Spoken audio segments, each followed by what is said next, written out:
You might be wondering why I don't just use the extractor to clean this piece in the back of the trunk, and the reason is because it's not really carpet. It's just a very thin piece of carpet over a piece of cardboard or styrofoam or something, so using an extractor, at least in my experience, it hasn't been as well, and this is a much better way for me to clean those.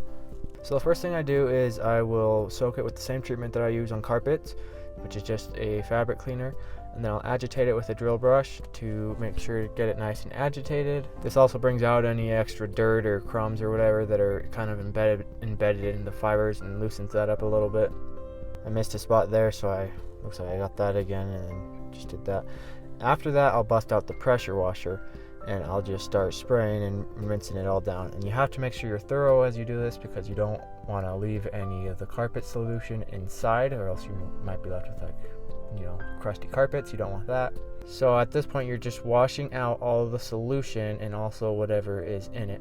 I did one of these a few months ago, and someone had spilled taco meat in the back of the trunk, and it smelled pretty bad. It smelled like a pet store, and it had been there for a few weeks. So finally, the lady called me to get it sorted out. So I did the same exact approach to that. I made sure to do this at the beginning of the detail. I believe I did this just after I finished vacuuming because I wanted to leave it plenty of time to dry.